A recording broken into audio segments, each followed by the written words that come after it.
안녕하세요. 사연을 시작하기에 앞서 구독과 좋아요 부탁드려요. 감사합니다. 사연 시작해 볼게요. 결혼 7개월 만에 저는 결혼 생활을 끝냈어요. 같은 업계에서 일하는 남편과 만나 결혼했죠. 부모님이 투자용으로 구매해 두신 아파트에서 신혼생활을 시작했고 각자의 일과 꿈을 존중하며 살아왔어요. 저희는 생활비만 반반씩 내고 나머지는 각자 관리하는 방식으로 살았거든요. 그게 서로에게 자유로움을 주는 현명한 방법이라고 생각했어요. 그런데 결혼하고 나서 점점 이상한 점들을 발견하기 시작했어요. 남편은 자기 가족만큼은 정말 각별하게 잘 챙겼어요. 시어머니께서 남편이 한 달에 100만 원씩 생활비를 주고 있었어요. 우연히 알게 된 건데 시어머니가 무릎이 아프다고 하시니까 병원비도 따로 챙겨드리고 있었어요. 더 골치 아픈 건 시누이였어요. 이혼하고 7살 아들과 함께 시어머니 집에서 살고 있는데 일은 제대로 안 하고 남편한테 자꾸 돈을 빌려달라고 하더라고요. 아이 학원비 부족하다, 생활비 모자르다, 아이 옷 사야 한다며 이것저것 핑계를 대면서요. 빌린 돈을 갚은 적도 거의 없었어요. 남편에게 물어봤더니 각자 돈 관리하기로 했는데 왜 신경 쓰냐고 하더라고요. 나중에 거래 내역을 우연히 봤는데 정말 깜짝 놀랐어요. 매달 시댁으로 나가는 기본 용돈이 100만 원이고 거기에 시누이한테 빌려준다는 명목으로 30에서 50만 원씩 추가로 나가고 있었던 거예요. 시어머니 병원비까지 합치면 한 달에 150만 원은 훌쩍 넘게 나가더라고요. 시어머니도 시누이도 남편한테 완전히 의존하고 있는 상황이었어요. 반면에 저희 부모님한테는 정말 계산적이었어요. 어쩌다 한번 만나서 밥을 먹어도 한 번도 계산을 하려는 걸 본 적이 없어요. 시댁 식구들한테는 엄청 자비로운데 말이죠. 그러던 중 결혼 5개월째 되던 해봄, 엄마가 갑자기 복통을 호소하시기 시작했어요. 처음엔 단순한 소화불량인 줄 알았는데 점점 심해지더니 결국 병원에 가시게 됐죠. 검사 결과는 충격적이었어요. 자궁근종이 심하게 진행되어 자궁적 출술이 필요하다는 거였어요.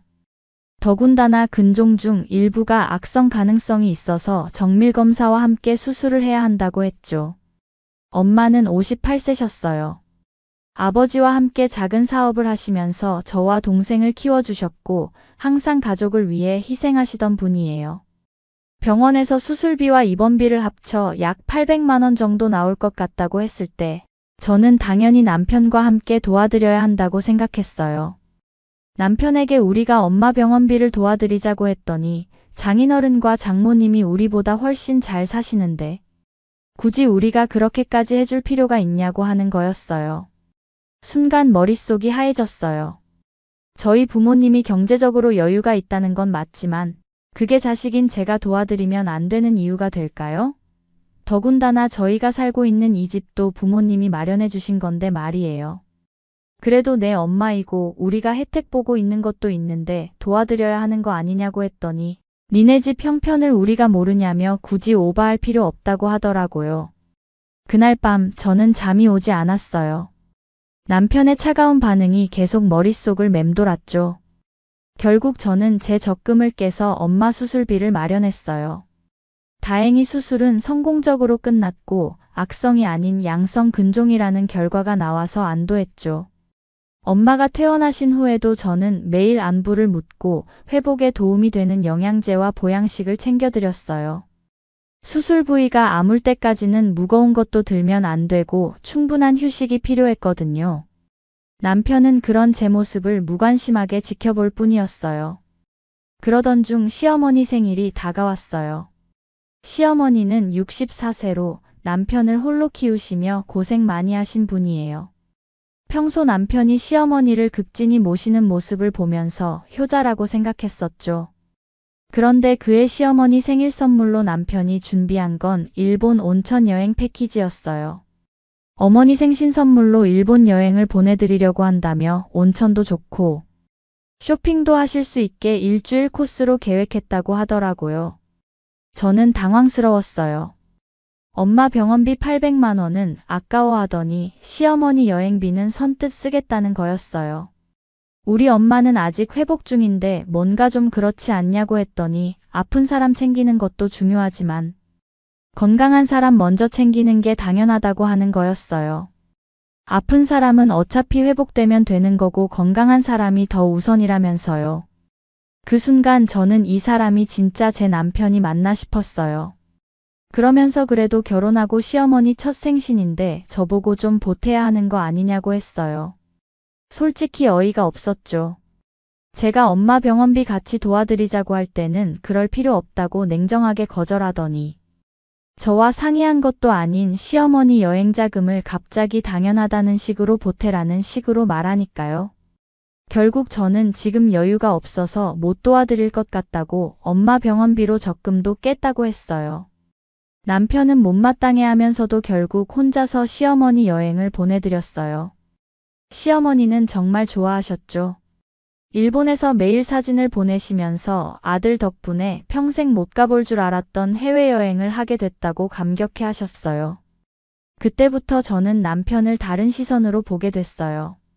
원래도 계산적인 성격이었지만 내 가족과 자기 가족을 이렇게 차별 대우하는 사람인 줄 몰랐거든요.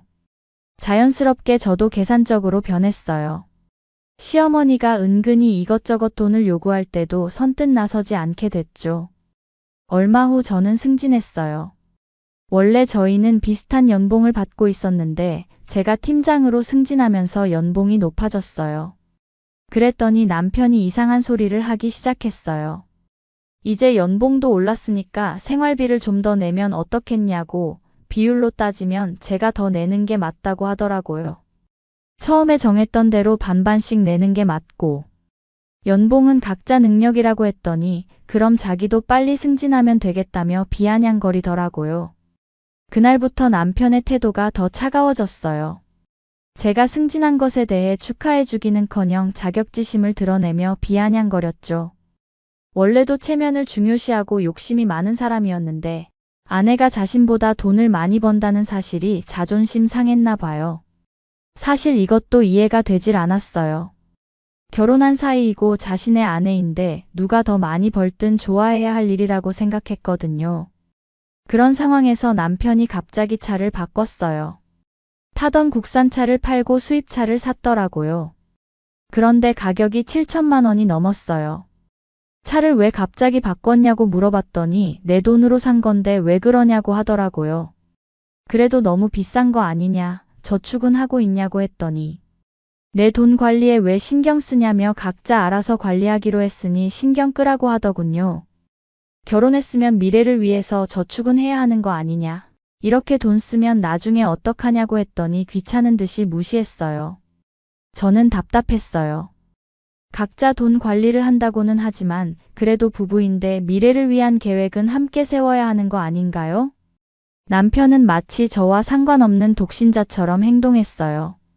그렇게 삐걱거리며 지내던 어느 날 남편에게 급한 전화가 왔어요.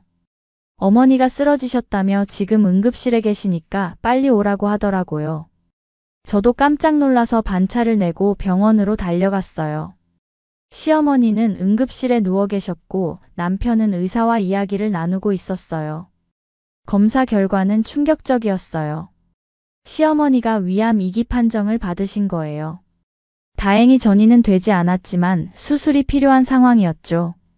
의사 선생님은 위의 3분의 1을 절제해야 하고 수술 후 항암 치료도 받아야 한다고 설명해 주셨어요.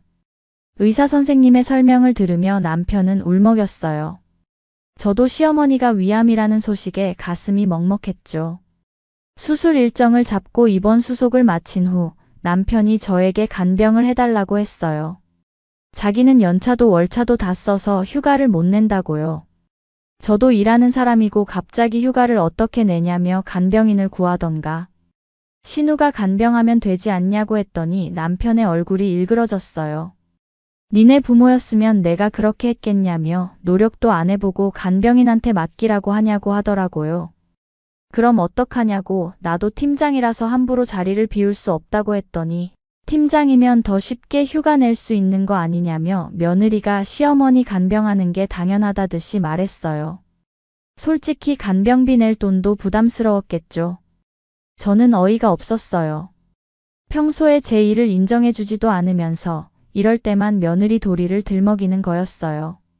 그럼 너는 우리 엄마 아플 때 뭐 해줬냐고, 병원비 내자고 할 때도 안 된다고 했잖냐고 했더니 그거랑 이거랑 다르다며 니네 집은 돈이 많아서 도움이 필요 없다고 하더라고요. 아무리 그래도 우리가 지금 친정 부모님이 마련한 집에서 공짜로 얹혀 살고 있는 건데 그 정도는 자식된 도리로 할 수 있는 거 아니냐고 하니까 남편의 얼굴이 붉어졌어요. 니네 잘난 부모 덕분에 아주 고맙다며 그거 하나 가지고 평생 우쭐 뗄 거냐고 비아냥거리더라고요. 그러면서 결혼했으면 시어머니 모시는 게 당연한 거라며 간병 한 번 못 해주면서 며느리 노릇은 언제 할 거냐고 도리라고는 모르는 년이라고 막말까지 하더라고요. 막말까지 나오자 저는 더 이상 참을 수 없었어요. 그 자리에서 일어나 집으로 돌아왔죠. 몇 시간 후 돌아온 남편은 여전히 화가 나 있었어요. 왜 혼자 와버렸냐며 아픈 어머니 병원에 있는데 뒤에서 이런 식으로 말하면 좋냐고 하더라고요. 그러면서 간병인 부르라는 게 며느리가 할 말이냐고 하길래 그럼 당신 부모님이니까 너가 간병하라고 당연하다는 듯이 강요하지 말라고 했어요. 남편이 소리를 지르며 또 막말을 퍼붓기 시작했어요. 자꾸 말끝마다 니네 집, 니네 부모, 니네 엄마, 니네 아빠. 그 말들이 너무 거슬렸어요. 마치 저희 집을 무시하는 그 태도도요. 그때 저는 방으로 가서 서랍에서 한 장의 서류를 꺼냈어요. 바로 7개월 전 작성해둔 혼인신고서였어요. 저희는 결혼식만 올리고 혼인신고는 미뤘었어요. 아이가 생기면 그때 하자고 했었거든요. 지금 생각해보면 정말 잘한 일이었죠. 거실에서 여전히 소리 지르고 있는 남편 앞에 서류를 내밀었어요. 이게 뭐냐고 물어보길래 결혼할 때 작성한 혼인신고서라고 했어요. 남편이 서류를 받아들려고 할 때 저는 그것을 반으로 찢어버렸어요. 뭐 하는 거냐며 놀라는 남편에게 여기서 그만하자고 혼인신고. 안 한 게 우리 둘 다한테 다행이라고 생각한다고 했어요. 남편의 얼굴이 새하얘졌어요. 이렇게 안 맞는데 서로 참고 살 이유 없다며 하루빨리 짐 정리하고 집을 비워달라고 했어요. 남편이 뭔가 말하려고 했지만 저는 더 이상 들을 마음이 없었어요. 방문을 닫고 들어가 버렸죠. 남편은 한참을 소리를 지르다가 결국 나가버렸어요. 다음 날 아침 남편이 들어와서는 완전히 다른 사람이 되어 있었어요. 미안하다며 자기가 어제 너무 흥분해서 그랬다고 다시 이야기해보자고 하더라고요. 이야기할 거 없다고 했더니 자기가 진짜 반성하고 있다며 앞으로 잘하겠다고 내 말이 다 맞았다고 하면서 눈물까지 글썽였어요. 하지만 저는 이미 마음을 굳혔어요. 7개월 동안 쌓인 실망과 분노가 한순간에 사라질 수는 없었거든요. 이미 늦었다고 더 이상은 힘들다고 했어요. 나중에 더 후회할 일 만들지 말자고요. 결국 저희는 정식으로 헤어지기로 했어요. 혼인신고를 안 해서 법적으로는 이혼 절차도 필요 없었죠. 남편은 한 달 안에 짐을 빼고 나갔고 저는 아파트를 부모님께 돌려드렸어요. 그 후 저는 혼자 살면서 많은 생각을 했어요. 결혼이라는 게 단순히 사랑만으로 되는 게 아니라는 걸 깨달았죠. 가치관과 인생관이 맞아야 하고 서로의 가족을 존중할 수 있어야 하고 무엇보다 함께 미래를 그려갈 수 있어야 한다는 것을요. 그런 저에게 새로운 인연이 찾아왔어요. 회사 프로젝트로 협업하게 된 다른 회사의 부장님이었는데 5살 연상으로 사별하신 분이었죠. 그래서인지 사람을 보는 눈이 깊고 배려심도 깊었어요.